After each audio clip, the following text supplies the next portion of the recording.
فرد جرم عائد ہو گئی ہے، جیل میں ہیں. لوگ کہنے لگے حضرت جی اپنی صفائی میں کچھ کہیں. فرمانے لگے ساری زندگی بندوں سے کچھ نہیں کہا. اللہ رسول کو پتا ہے میں بے گناہ ہوں، مجھے کہنے کی ضرورت نہیں. داتا گنج بخش علی حجویری نے لکھا ہے، داتا صاحب کہتے ہیں تو یقین کامل تو پیدا کر، تو ایمان تو پختہ کر. داتا صاحب کہتے ہیں وہ ابو مسلم جو بادشاہ تھا وہ نیک آدمی تھا، اسے رات کو خواب میں نبی کریم کی زیارت نصیب ہوئی اور حضور سید عالم صلی اللہ علیہ وسلم فرمانے لگے تو نے اللہ کا ایک نیک بندہ جیل میں ڈال دیا. ڈر نہیں آتا، وہ تو بے گناہ ہے. بادشاہ آدھی رات کو خود اٹھا. دادا صاحب فرماتے ہیں کسی گارڈ کو نہیں بھیجا، پولیس والے کو نہیں بھیجا، جیلر سے نہیں کہا، خود گیا، جا کے جیل کا دروازہ کھولا. دروازہ کھول کے اس درویش کو آزاد کیا. کہنے لگا بابا جاؤ، مجھے پتا چل گیا آپ بے گناہ ہیں.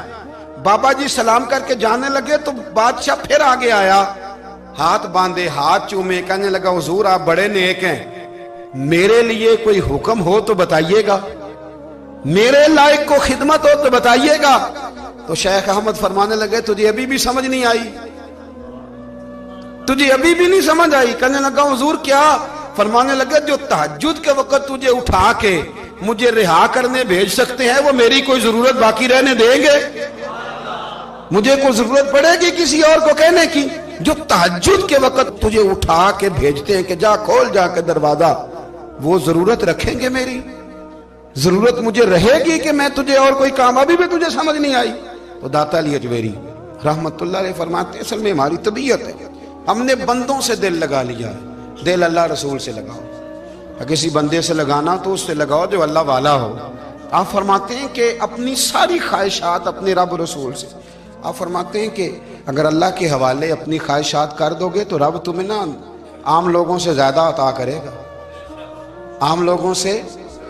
اور پھر داتا صاحب نے آگے جا کے ایک چھٹی بات لکھی ہے، اتنا وقت نہیں ہے ورنہ کشف المحجوب کا تو ایک ایک صفحہ الٹتے جائیں تو کیا کیا چیزیں کھلتی چلی جاتی ہیں. داتا صاحب نے لکھا ہے، داتا صاحب فرماتے ہیں اگر تو چاہتا ہے نا رب جلدی راضی ہو جائے پھر اللہ کی مخلوق سے محبت کرنی شروع کر دے. اگر تو چاہتا ہے کہ رب راضی نہیں صرف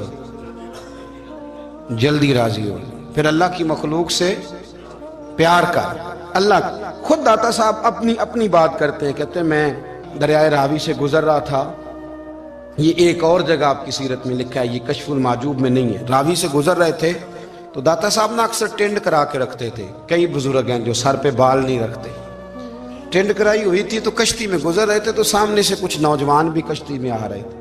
تو آپ نے نا سر سے کپڑا اٹھایا، جب سر پہ کھجلی کر رہے تھے نا، یہ واقعہ اور بزرگوں کے بارے میں بھی کتابوں میں آتا ہے اور داتا صاحب کے بارے میں بھی آتا ہے. سر پہ جب کھجلی کی نا تو بچوں نے ٹینڈ دیکھی تو ایک کہنے لگا ذرا دیکھو بابے کا سر کیسے چمک رہا ہے. ایک نے مذاق کی اور باقی ہنسنے لگے، پھپتیاں کسنے لگے. یہ اچھی بات نہیں ہوتی، یہ بزرگوں کے بارے میں یہ رویہ اللہ کو ناپسند ہے.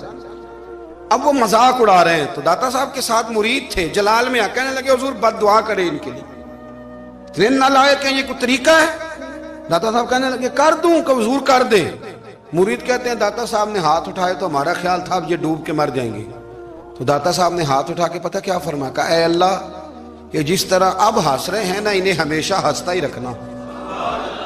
اللہ ان بچوں کو ہمیشہ ہنستا ہی رکھنا، یہ بیچارے کبھی روئے نہیں، ان کو ہنستا ہی رکھنا. اللہ اکبر. یہ دعا مانگتے مانگتے نا کنارہ آ گیا. داتا صاحب بھی کنارے پہ اترے تو وہ نوجوان بھی پیچھے آ گئے، آ کے آپ کے پیروں میں بیٹھے معافی مانگنے لگے. کہنے لگے حضور معاف کر دیں. فرمایا ایک شرط ہے. وہ کون سی؟ فرمایا روز پڑھنے آیا کرو گے. میں کہا حضور آیا کریں گے. شیخ آپ کے خلیفہ ہیں، وہ فرماتے ہیں کہ عجیب ہے میں ان کے ڈوبنے کی دعا کرا رہا تھا اور منظر یہ بنا کہ انہوں نے توبہ کر لی، داتا صاحب سے پڑھنے لگے، کوئی شیخ الحدیث بن گیا، کوئی شیخ القرآن بن گیا، بہت بڑا درویش بن گیا. کہتے میں ہمیشہ سوچا کرتا تھا کہ میں چاہتا تھا ڈوب جائیں، پر وہ ایسے تیرنے لگے ہیں کہ کئی اوروں کو تیرانے کی سہولت اللہ نے انہیں عطا کر دی، آسانی دے دی ہے. اوروں کو بھی بہت ساروں کو وہ لے کے اوپر کی طرف اٹھا کریں گے. داتا گنج بخش علی حجویری کہتے ہیں اللہ کی مخلوق سے بندہ مل جائے تو اسے شیشے میں نہ اتار. ہم لوگ نا اب سامنے والے کو شیشے میں اتارنے کی کوشش، اور نہ بھائی اب دنیا بڑی تیز ہے، تو جس کو شیشے میں اتارے گا نا وہ بھی تجھ سے تیز ہے، وہ تجھے شیشی میں اتار لے گا۔ اس لیے مہربانی کریں اب ان چکروں سے نکلیں۔ وہ کسی نے کہا تھا امام غزالی سے کہ مخلص دوست مجھے کیسا پتہ چلے گا کتنے ہیں؟ آپ فرمانے لگے اپنے دل سے پوچھ، جتنوں کے ساتھ تو مخلص ہے اتنے تیرے ساتھ بھی مخلص ہیں، اور اگر تو داؤ لگا رہا ہے دنیا کو تو پھر دنیا تجھ سے تیز ہے۔ پھر کوئی کسی چکر میں آنے والا بالکل نہیں۔ اس لیے کوشش کریں ہمیشہ۔ ایک حدیث پاک نہ پڑھ دوں، یہ بھی داتا صاحب نے لکھی ہے، بہت ساری کتابوں میں ہے پر داتا صاحب نے بھی لکھی ہے۔ نبی کریم علیہ السلام نے فرمایا جنت میں کثرت بھولے بھالے لوگوں کی ہوگی۔ جنت میں کثرت بھولے بھالے لوگ جنت میں، وہ جو آسمان پہ تارا لگا بھی آتے ہیں پھر شام کو دوبارہ لے بھی آتے ہیں، وہ تیز بڑے ہیں پر رہ ہمیشہ پیچھے جاتے ہیں۔ وہ جو سادے ہیں، جو چکروں میں نہیں پڑتے۔ اب یقین کریں اب تو نا لوگوں سے مل کے کئی دفعہ گھٹن ہونے لگتی ہے، بعض لوگوں سے ملاقات کر طبیعت لگتی نہیں زیادہ تر، اس لیے کہ محسوس ہوتا ہے کہانیاں گڑھ رہے ہیں، قصوں کی دنیا کے لوگ، یہ وہ بات میں وزن نہیں، وہ سرور نہیں۔ اور بعض لوگ آتے ہیں کچھ کہتے بھی نہیں، لیکن ان کے لب و لہجے میں اتنی مٹھاس ہوتی ہے کہ دل کرتا ہے کبھی یہ دوبارہ بھی آیا کرے، کبھی آئے، کبھی پھر ملے۔ تو معاشرے کو حسن دیں، معاشرے کے اندر کوفت نہ پیدا کریں۔ بات چونکہ وقت تھوڑا رہ گیا، داتا علی اجمیری کہتے ہیں اللہ کی مخلوق سے پیار کر، اللہ تجھ سے راضی ہوگا۔ آپ نے دلیل کے طور پہ بنی اسرائیل کا ایک واقعہ لکھا۔ آپ فرماتے ہیں بنی اسرائیل کے اندر ایک شخص تھا جو پہاڑ کی چوٹی پہ عبادت کرتا تھا، لوگ اوپر چڑھ کے ملنے کے لیے آتے تھے، رستے میں ایک ڈھلان تھی، لوگ اس پر چڑھتے تو پاؤں پھسل جاتے، بہت سارے لوگ گر جاتے۔ ایک دن وہ شخص کہنے لگا اللہ اگر تو اسے نہ بناتا تو کیا ہوتا، ایسے بیکار بنا دی، رب ناراض ہو گیا۔ اس وقت کے پیغمبر علیہ السلام کو وحی فرمائی سے کہو تو میری تخلیق پہ اعتراض کرتا ہے، جا میں نے تیرا نام ولیوں کی صف سے کاٹ کے نافرمانوں کی صف میں لکھ دیا۔ وہ نبی اس امت کے علیہ السلام تشریف لائے اور آ کے اسے کہا کہ رب کریم نے تیرا نام کاٹ کے نا ولیوں کی لسٹ سے نافرمانوں کی لسٹ میں لکھا ہے۔ کہنے لگا حضور اللہ نے خود لکھا ہے؟ کہا ہاں۔ وہ سجدے میں گر گیا، یا اللہ تیرا شکر ہے، یا اللہ تیرا شکر ہے۔ وہ پیغمبر فرمانے لگے یہ کیا کر رہے ہو؟ عرض کی حضور آپ نے کہا ہے نا اللہ نے میرا نام لیا، میں کہاں اور میرا رب کہاں؟ اس نے میرا نام لیا ہے حضور، میں تو اپنے آپ کو کسی کھاتے میں نہیں سمجھتا تھا۔ اچھا اگر مالک نے اب مجھے نافرمان فرما دیا ہے اور میری غلطی سے فرمایا ہے دوزخ میں تو میں جاؤں گا۔ حضور آپ اللہ کے نبی ہیں، آپ کے ذریعے کی التجا ہے مالک کے حضور، رب کریم سے عرض کیجئے گا کہ اب مجھے دوزخ میں تو پھینکنا ہی ہے، تو میرا وجود اتنا بڑا کر دے، اتنا بڑا کر دے کہ میں اکیلا جہنم میں آ جاؤں۔ میرا دل نہیں کرتا اللہ کا کوئی اور بندہ دوزخ میں جائے، میں چاہتا ہوں اتنے پیارے پیارے مخلوق پیدا کیے اس نے، کوئی جلے نہ، کوئی دوزخ میں جلے نہ، مجھے بڑا کر کے نا اکیلا بھر دے میرے وجود کو، میں اکیلا جلوں گا۔ عرض کرے رب کی بارگاہ میں، وہ پیغمبر وہی کھڑے تھے، وہی آئی، اے میرے نبی سے کہہ دو تو میرے بندوں سے پیار کرتا ہے تو میں تجھ سے پیار نہ کروں؟ جا میں نے تجھے معاف بھی کیا، تیرے لیے جنت کا فیصلہ بھی کیا، اور قیامت میں جس کی تو سفارش کرے گا میں ان سب کو بھی جنت عطا کر دوں گا۔ داتا صاحب کہتے ہیں اگر تو آسانی چاہتا ہے کہ اللہ جلدی راضی ہو تو کسی کا بھلا کرنے کی کوشش کر، کسی کو نفع دینے کی کوشش کر کہ اللہ کی مخلوق سے کوئی پیار ہو جائے، کسی کو تسلی دے، کسی سے محبت کر، کسی کے ساتھ تو خیر والا معاملہ کر، رب کریم تیرے لیے آسانیاں کرے گا۔ سالوں بیت گئے، میں نے کہا 1000 سال ہو گئے ان کے وصال کو کم و بیش، کتنے جی؟ 200-300 سال کے بعد لوگ بھول جاتے ہیں۔ بہت سارے ایسے درباروں پہ جانے کا موقع ملا کہ لوگ کہتے ہیں پتہ نہیں بزرگ کون تھے، لیکن یہاں مزار ہے ان کا۔ 1000 سال بیت گئے، 1000 سال۔ وہ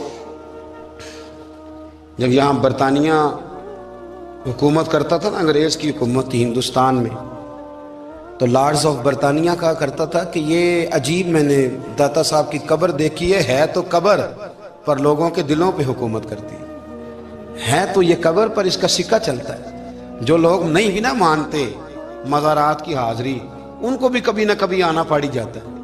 یہاں کی حاضری اتنی ضروری ہے کہ ان کو بھی کبھی نہ کبھی حاضری دینی پڑ جاتی ہے۔